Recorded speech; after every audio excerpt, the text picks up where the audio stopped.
When you're putting together this year's team, you talked about wanting to sprinkle in some guys who are hungry, to put it bluntly. Does the fact that he's only pitched one postseason inning in his career fit that profile? For sure, and this has been a common theme, but every year we've been talking to Kirby, trying to figure out, like, is this the right time to get him here? So, things obviously played out in a way that it finally worked, but I do think that's a big part of it.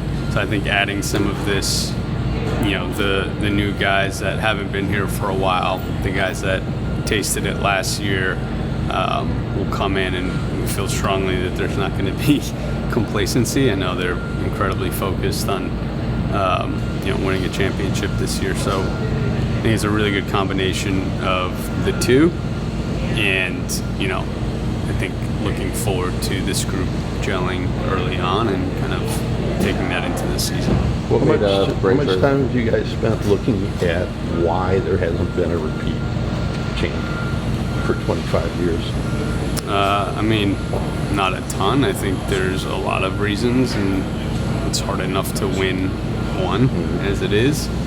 And then you go through, and there's multiple factors, just the format of it all, how postseason plays out, how regular season plays out. So it's such a, it's one of those things. There's so many different factors. I'm not sure there's a whole lot of sense in trying to peel those layers back.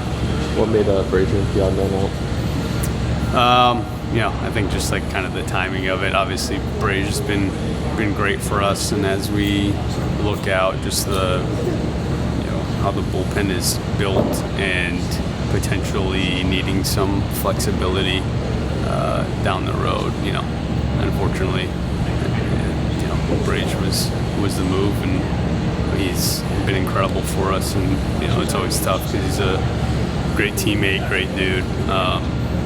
So there's a bunch of factors. It never feels good, but that's pretty much the reason. Was there any temptation to kick the can, sort of see if something happens in spring, and maybe the depth issues aren't sort of solved themselves?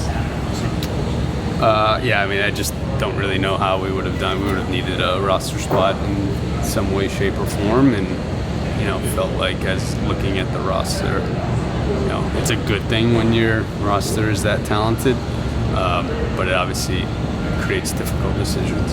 When can you put guys on the 60 day? How early is that? I believe it's our report date, so is that the 10th? So the Kershaw press conference will be that afternoon? We got to talk to Kirsch still, so. Oh, yeah, I'm sure.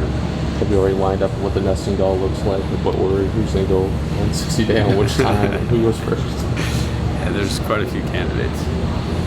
Yeah, there always are, aren't there?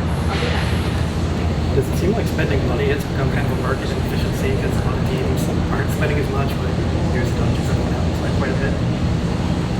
I think it's kind of said the whole way, like an incredible amount of support from ownership of trying to put together the best team that we can, and so when that is the case, when we can add talent, add depth, it's not like a broken record, but doing this to not then have to hopefully go trade guys at the deadline, for us, it just makes sense to try to handle those things now. And like you said, that happens when you have incredible ownership support.